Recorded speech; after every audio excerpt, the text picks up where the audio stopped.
It's rainy Tuesday! Alam niyo masarap gawin ngayon? Magkape. Ang sarap magkape. So ayan, alas 9 pa lang ng umaga guys. Pero ang market, ayan, pinapakita na tayo ng $1,800 guys. Ay, nakikita nyo guys, ayan, mayroon na tayong tumataginting na $1,800. Magkano yan in peso? Tignan natin kung magkano in peso ang 1,800. We have a total of 110,000 pesos. Alam mo yun, ito yung mga moments na mapapathank you ka na lang kay Lord kasi inopen niya sa'yo yung ganitong opportunity kasi hindi lahat nabibigyan ng pagkakataon na maaral to, matutunan to. Kasi imagine mo, hindi lang financial freedom yung binibigay sa'yo ng ganitong industriya Even time freedom, na I can have slow mornings like this, na ma-enjoy ko yung ganitong rainy season while nagkakape. This is something na priceless Kahit anong presyo, kahit anong pera, yung peace of mind, yung slow mornings like this, is something that I'm really, really grateful for kay Lord. But do not compare yung current situation mo sa sitwasyon ko ngayon. So if you're struggling trading, and napapanood mo yung mga videos ko, bakit ganun si Coach Lady? Laging pumapaldo, laging kumikita yung mga pinapost niya, laging profit. Pero bakit ako laging talo? And if you're trading right now and you feel like you're still struggling, please know na dumaan din ako dyan. Dinaanan ko rin yan. Naging baguhan din ako, nagkaroon din ako maraming losses, nagkaroon din ako ng mga moments na gusto ko na sumuko. Kapag nakakaranas ka na ganyan, mag-pause ka lang. And always seek God's wisdom. Kasi hindi ka naman dadalhin ni Lord sa ganitong industriya, hindi niya naman i-introduce sa'yo yung pagtitrade kung walang reason si Lord for you. Let's always remember that God has plans for us. And His plans are always for us to prosper and not to harm us. And sabi ko nga dun sa community ko He's not delaying your success, He's just preparing you for it. Let's always trust His timing kasi lagi siyang may timing, may right timing siya sa lahat ng bagay. And imagine niyo ako naman nasa 7 taon na ako sa ganitong industriya and imagine niyo yung mga taon na dinanas ko rin. And it's not always blues. It's not always green. Most of those days are reds. And ngayon, ma-advise ko lang sa market right now. Kung mapapansin nyo, yung market talagang pabagsak na siya ng pabagsak. And mapapansin nyo rin sa mga news, bearish din talaga yung bias kay gold. So, I highly encourage you guys na wag nyo salungatin yung flow ng market. Huwag kayong mag-trade ng counter trend. Ito, gasgas na to, pero sobrang laking bagay na to. Nung naintindihan ko tong bagay na to, mas naging profitable ako. Always remember this. Trend is your friend until it bends. So ngayon, kapag sinaliwa nyo yung trend, hindi nyo na siya friend. Enemy nyo na siya. And kapag naging enemy nyo yung market, hindi nyo kakayanin kasi walang pakialam sa'yo yung market. Walang pakialam sa current situation mo. Kahit nahihirapan ka ngayon, marami kang gastusin, may mga bills ka, walang paki sa'yo yung market. So lagi mo siyang kakaibiganin. So kung saan siya papunta, susundan mo lang lagi siya. So ngayon, kung mapapansin nyo, si gold ipabagsak ng pabagsak, huwag kayong magbabay, mag-sell lang kayo. Lagi lang kayo maghahanap ng opportunity to sell. So ngayon, update sa trade natin, we have a total of $2,200. Ayan. Yan, bumagsak pa siya, bumagsak. Grabe, tumulo na si gold. And right now, ayan, ang binabasag niya na ngayon is itong ating weekly support dito. We have a weekly support here. Binasag niya, 3968. And ang next support nito would be 3929. Ayan. Ito na yung next support. Kasi meron siyang mga pwedeng balikan dito sa area na to. Ayan, marami siyang pwedeng balikan dito. Which is, I believe, ito pwedeng itong balikan tong support na to Ayan here. And for those who are asking kung paano sila makakapasok during downward trend, lagi lang kayo maghahanap ng pullback or correction. Ngayon, hindi na kayo makakahanap sa higher time frame. Kasi kung mapapansin nyo, dito sa 4-hour time frame, ayan, sa 4-hour time frame guys, wala na kayo mapapasukan dito kasi wala nang pullback to Ayan tuloy-tuloy na siya bumagsak hanggang support, 'di ba? Ito yung support natin 3958, so binabalikan niya yung support na yan, binasag niya, straight binabalikan niya kasi nireject yan ng mga buyers. So may mga buyers dyan na nagtatry na i-protect tong support na to. That's why nagkakaroon ng mahabang week dyan. So ngayon, hindi kayo makakapasok dito sa 4-hour time frame. So ang gagawin nyo, pupunta kayo sa lower time frame para makapasok kayo. Doon kayo maghahanap ng mga pullbacks or retracement. So pwede kayo magtingin sa 1-hour time frame. Ngayon sa 1-hour time frame, wala. 'Di ba? Wala. Sa 15-minute time frame, wala din. Kasi nga, tumulo siya ng tuluyan. Pero ang pwede nyong gawin dyan, mag-antay kayo ng pullback. Kapag ito bumalik, bumagsak dito, nag-create to ng, nakikita nyo itong Bollinger Band ko. May Bollinger Band ako. Pwede nyo i-add to guys Meron akong Bollinger Band dito. So, ang nagiging basis ko ng pullback would be always this level. So, I call this S1, I call this S2. S1, S2, middle band, R1, R2.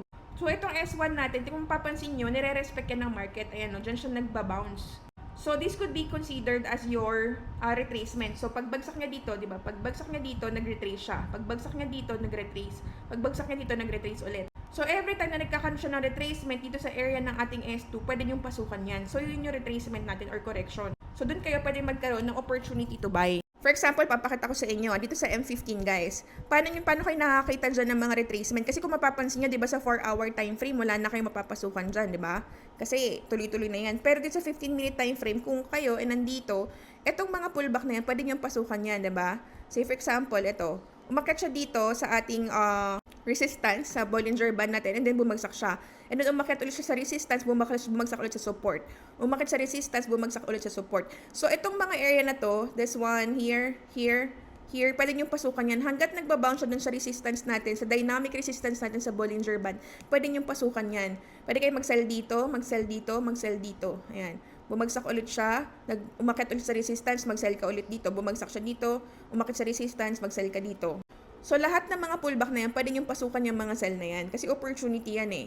Pero, ang pinaka-basis nyo pa rin talaga ng pinaka-market bias nyo is syempre yung higher time frame. Which is a higher time frame is downward trend talaga siya. So, ang lagi lang nating hinahanap is selling opportunity. Huwag po kayo magbabay. Hindi porket nakakita kayo ng ganito. Say for example, nakita nyo, bumagsak, tapos umakyat, nakita nyo na nag-bounce dito sa support, ipapasukin nyo na tong buy na to. Huwag nyo papasukin tong buy na to kasi delikado to. Kasi pwede kang saliwain dyan eh, 'di ba? So, ang lagi mo lang hahanapin, selling opportunity lang. Huwag nyo papasukin tong buy na to, itong buy na to, itong buy na to. Huwag nyo aawayin yung market. Lagi lang po tayong sell dyan. So ako, bakit ako nag-entry dito? Bakit ko pinasok tong sell na to? Because ang naging basis ko naman dito is itong MA200. Ayan. So ito, kaya ko magtaas ng lot size ng 0.3 hanggat alam ko na ang sinusunod niya or binabasag niya is itong ating MA200. So mas malaki yung aking risk tolerance or yung aking confidence level kapag ito na yung sinusunod ko, itong MA200 ko. And then, nakakatulong din sa akin para ma-determine kung babagsak pa kaya or aakyat kaya itong market dito sa stochastic. So, kung titingnan natin sa 4-hour time frame, kung mapapansin nyo sa 4-hour time frame, pag bagsak niya dito, bumagsak siya dito, ayan, nagkaroon siya dito ng intersection. Ayan, no, meron tayo ditong strong sell stochastic. And pag intersect niya dito, pumasok tayo dyan. Ngayon, ang question dyan, magtutuloy pa kaya ng bagsak to? Kasi sobrang sobrang baba niya na eh. Ito yung pinaka-pwede nyo maging basis stochastic. Hanggat wala yan sa oversold dito sa area ng 20, possible pa yan magbagsak tuloy-tuloy. So, medyo magiging confident ka na mag-sell kasi nga, possible pa siyang bumagsak ng tuloy-tuloy dahil hindi pa siya oversold. Andito pa siya sa area, nasa gitna pa siya. So, ngayon, since napasok natin tong strong sell na to, ayan, pumasok tayo sa intersection na to, naging maganda yung resulta ng sell natin, diba?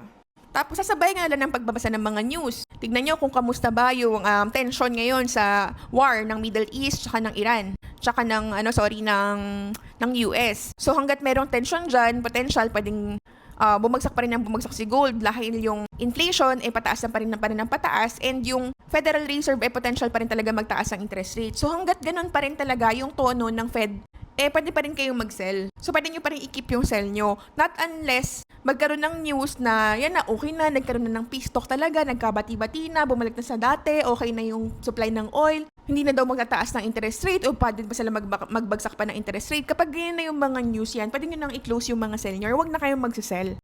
So ngayon update, meron tayo 2,200. Magkano ang 2,200 in peso? Ayan, meron tayong ngayon total of 134,576 pesos na floating profit. Floating profit yun ah. But still, I'm really grateful kasi walang negosyo guys. Walang business na mabibigyan ka lang itong kalaking income in just a span of less than an hour. Kasi imagine niyo, sinet up ko lang tong trade na to kaninang umaga pagising ko. And then right now, ayan, meron na tayo agad 134,000. Kahit anong business. Yes, merong malalaking business pero walang business na in just a span of how many hours lang and nakaupo ka lang sa bahay, nandito ka lang, nagkakape, ini-enjoy mo yung lamig ng panahon because it's rainy. You have the time freedom, you can spend more time with your kids, with your family, without leaving the house na nagpapakairap ka kasi sobrang traffic ngayon sa labas dahil nga maulan. Walang ganito. So if you are in this industry, if you are trying to enter this kind of industry, huwag mo sukuan. Kung nahihirapan ka, just pause and then balik ka ulit.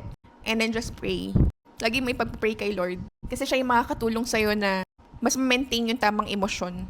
Mas ma-maintain yung tamang brain chemical and psychology mo sa pagtitrade. And I'm hoping and I'm praying na maging successful ka sa industriya na to. Kasi yun naman talaga ang pangarap ko for Filipinos na ma-experience din exactly yung na-experience ko ngayon.